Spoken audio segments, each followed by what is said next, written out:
নমস্কার বন্ধুরা, কেমন আছেন সবাই? আমার চ্যানেলে সবাইকে স্বাগত জানাই। আজকে না বানাবো হচ্ছে সাবুর কাটলেট। খুব ভালো একটা রেসিপি, যেটা এই মানে বৃষ্টির দিনে অসাধারণ লাগবে খেতে। তো সেটাই করব। প্রথমে নিয়েছি 1 কাপ, মেজারমেন্ট কাপের 1 কাপ সাবু। সেটাকে 2-3 বার ভালো করে ধুয়ে নিতে হবে পরিষ্কার করে। তারপরে না ওই পৌনে 1 কাপ মতন, মানে একটু কম মতন জল দিয়ে এটাকে ভিজিয়ে রাখতে হবে। কারণ কি 1 ঘন্টা 2 ঘন্টা যতক্ষণ ভেজানো যাবে ভালো, মিনিমাম 1 ঘন্টা তো ভেজাতেই হবে, তবেই এটা ভেতর থেকে নরম হয়ে যাবে আর কি, ফুলেও যাবে। দেখো ঠিক এই মতন করে চাপা দিয়ে আমি 1 ঘন্টা মতন রেখে দিয়েছিলাম। তো ঠিক এরকম, কিন্তু এটা বেশি জল দিয়ে ভেজালে হবে না, ঠিক পৌনে 1 কাপ মতন জল দিয়ে এটা ভেজাতে হবে। কেমন? 1 ঘন্টা বাদে না তুলে দেখবে একদম ঝরঝরে মুড়ির মতন হয়ে গেছে, কিন্তু নরম আছে। এই নয় মুড়ির মতন মুচমুচে হচ্ছে তা না, নরম থাকবে। তো দেখো ঠিক এইরকম একদম ঝরঝরে, জলটা পুরো টেনে নেবে। 1 ঘন্টার মধ্যে কিচ্ছু করার দরকার নেই, ব্যাস এইটুকুই। আর তারপরে দেখো এর মধ্যে দিচ্ছি গোটা জিরে, কাঁচা লঙ্কা চপড করে রেখেছি সেটা দিলাম। আর এখানে না বাদামকে ড্রাই রোস্ট করেছিলাম, দিয়ে সেইটাকে গুঁড়ো করে এর মধ্যে দিয়েছি, মানে চিড়ে বাদাম। কেমন? আলু সেদ্ধ করা গ্রেট করে দিয়েছি। তার মধ্যে একটু দিচ্ছি হচ্ছে মরিচ গুঁড়ো, নুন তো দিতেই হবে, আন্দাজ মতন দিলাম। আর দেখো এর মধ্যে দিচ্ছি হচ্ছে ধনে গুঁড়ো একটু দিচ্ছি, যাতে স্বাদটা বেশ ভালো লাগে খেতে। আর দেখো এখানে কাশ্মীরি গুঁড়ো লঙ্কা দিয়েছি, যাতে রঙটা ভালো আসে। ধনে পাতা কুচি দিচ্ছি।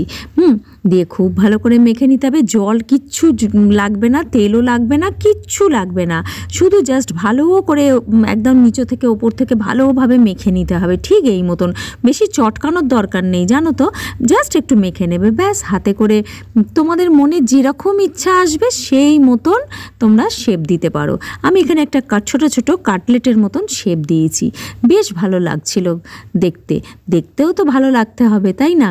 তো এইরকম করে নিয়েছিলাম। বৃষ্টির সময় বিকেলবেলা জলখাবারের যদি এরকম একটু খেতে ইচ্ছা করে, এরকম করে নিতেই পারো। উপোসের দিনেও এটা খুব ভালো লাগবে খেতে, যদি এটা তোমরা এই মতন করে নাও। তাহলে শুধু নুনের জায়গা আমি যে নর্মাল নুন দিয়েছি, সন্দক নুন দেবে, তাহলেই হবে। দেখো এই মতন সম্পূর্ণ আমি এগুলো তৈরি করে নিলাম প্রথমে। এরপরে না দেখো প্রথমে এগুলো সব তৈরি করে নিলে সুবিধা হয় আর কি। তারপরে দেখো তেল গরম করেছি, একদম লো ফ্লেম করা আছে। তার মধ্যে 3টে করেই আমার করার মধ্যে, মানে এই প্যানটার মধ্যে ধরেছে, সেই মতনই দিয়েছি।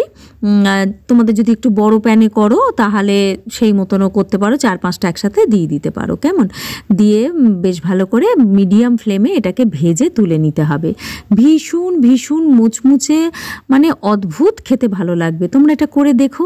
উপোসের দিনেও করতে পারো, নর্মাল দিনেও করতে পারো। যদি উপোস টুপোস না থাকে, বিকেলবেলা একটু সসের সাহায্যে সস দিয়ে দেবে, বা দই, ঠান্ডা দই, তার মধ্যে একটুখানি মানে মিষ্টি, চিনি, একটু নুন, একটুখানি ধনেপাতা কুচি, একটু চাট মশলা দিয়ে খেতেই পারো। এই বড়াটার সাথে দারুণ লাগবে খেতে।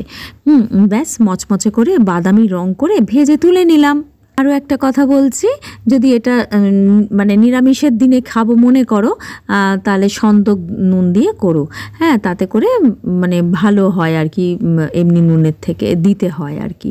তো দেখো এইরকমভাবে আমি সব কটা ভেজে আগে প্রথমে তুলে নিলাম, ঠিক এই মতো।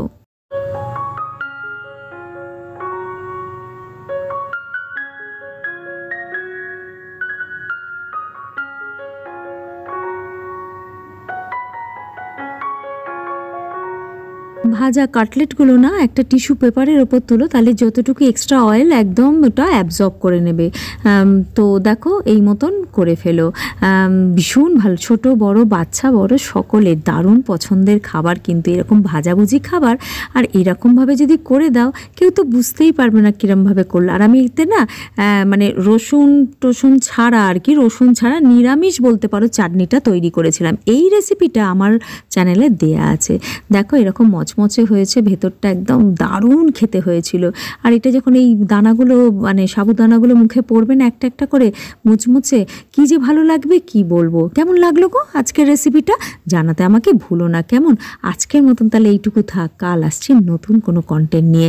ভালো থেকো, সুস্থ থেকো। Thank you friends.